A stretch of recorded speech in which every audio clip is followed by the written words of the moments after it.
Hello, everybody. Paul Suellentrop, Bob Lutz, here at Koch Arena after Wichita State's 109-83 win over Evansville.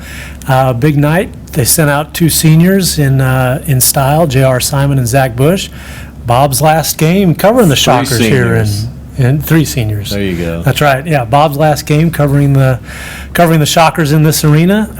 I guess let's start with kind of the theme of the night, three-pointers, and we're now at the point where we can compare this team kind of historically. They've just got a lot of guys who can really shoot. In your experience, how do they kind of compare to some other great offensive teams at Wichita State? You're surprised when Shamet or Frankamp miss a three-pointer. So that says pretty much all you need to say about those two guys. And then when you get others making threes, when you get J.R. Simon coming off the bench on senior night and drilling three threes consecutively, that only increases the damage. But this is a very good shooting team, but it starts in that backcourt. That guard tandem has become a real force, and it opens up so many other things for this team.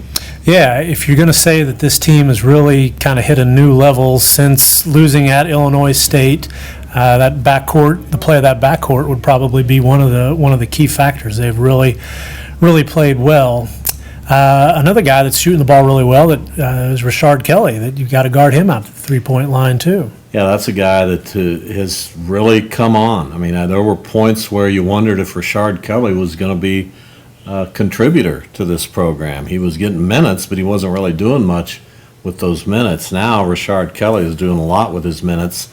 6 rebounds to go with 13 points, 6 assists, 6 of 8 at the line. I mean, my goodness, that's big-time production, and it should make teams fearful of this club come March Madness. I wouldn't want to play Wichita State. They're loaded. They're covered at every position, and to me, this is a team that's capable of doing some special things. Yeah, I think that. Do you agree with that, Paul, or did I? I do. No, and I've been thinking about it, over the last few days, how I think, maybe 2 weeks ago I would have thought this team was maybe a 9 seed and, would represent very well. And, the more you watch them play, the more you think this team is going to be tremendously underseeded if it's a 9 seed. I think they're really capable of much more than that. I hope I'm not.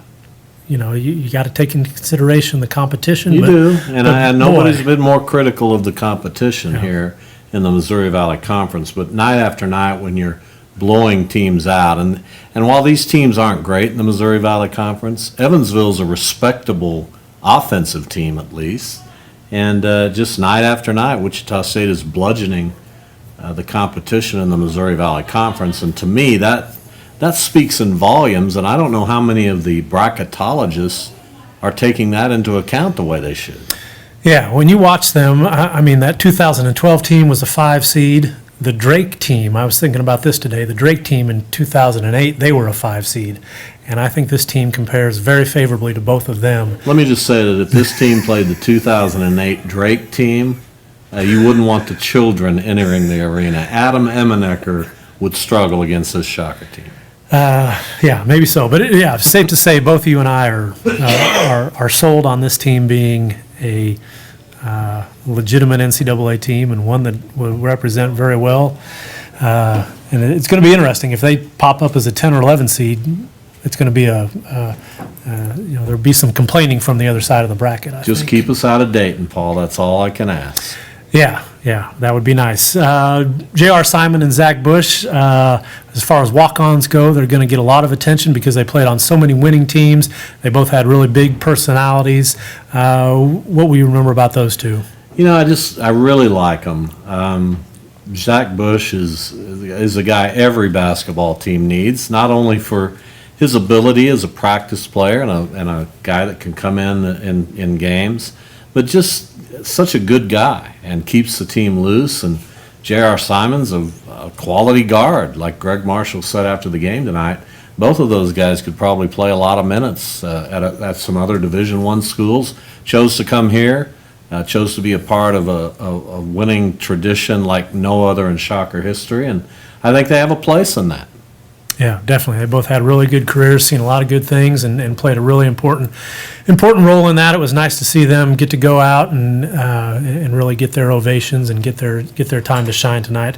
All right, that'll wrap it up here from Koch Arena. Wichita State is now 26-4, one more win, and they will wrap up at least a share of the Valley title. They win it tonight, 109-83. You can read all about it in the Wichita Eagle and Kansas.com. For Paul Suellentrop and Bob Lutz. Thanks.